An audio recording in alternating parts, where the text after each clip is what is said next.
তোমাদের কার কার নলেন গুড়ের রসগোল্লা খেতে পছন্দ ঝটপট আমাকে জানাও তো দেখি। আর তাও আবার সেটা যদি খুব সহজেই বাড়িতে বানিয়ে নেওয়া যায় তাহলে কত ভালো হয়।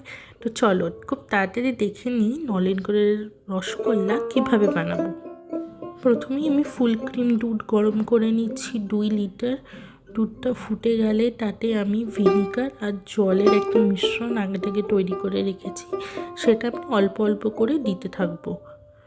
দুধটা ছানা কাটা শুরু হয়ে গেছে।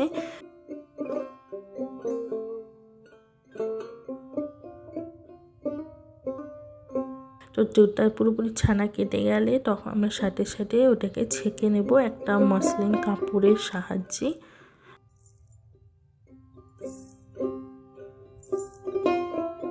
ছানাটাকে আমরা জল দিয়ে ধুয়ে নেব যাতে ভিনিগারের ওই টেস্টটা চলে যায়।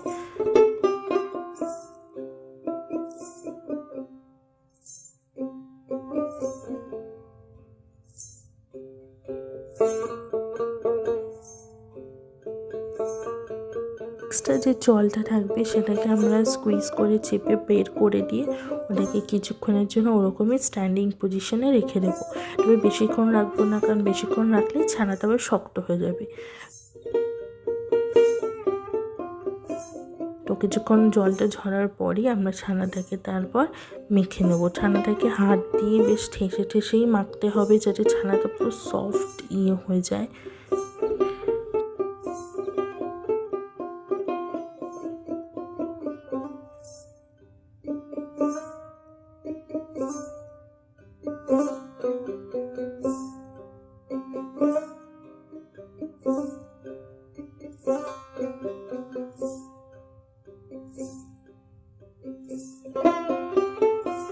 কিছুক্ষণ ছানাটাকে মাখার পর আমি দিয়ে দিচ্ছি খুবই অল্প পরিমাণে কর্নফ্লাওয়ার, গুঁড়ো দুধ আর ময়দা। এই তিনটে খুব অল্প পরিমাণে দিয়ে আমি এটাকে আবার ছানাটাকে ঠেসতে থাকবো পুরো মসৃণ যতক্ষণ না হয়।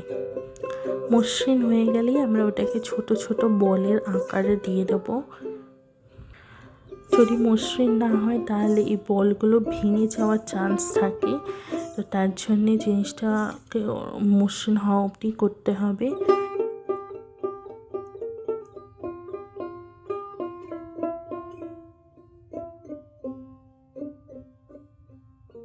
আমরা বানিয়ে নেব রসগোল্লার রস।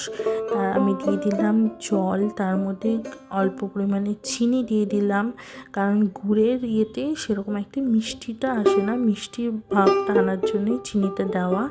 আর দিয়ে দিলাম অল্প পরিমাণে গুড়।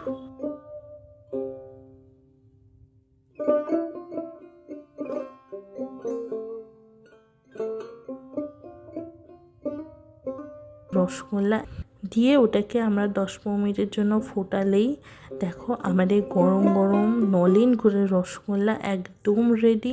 তোমরা চাইলে এটাকে গরমও খেতে পারো বা একটু রেস্ট দিয়ে ঠান্ডা করে তারপরেও সার্ভ করতে পারো। তো কেমন লাগলো আজকের রেসিপি অবশ্যই জানিও। আর আজকের জন্য টাটা, দেখা হবে আবার পরের রেসিপিতে।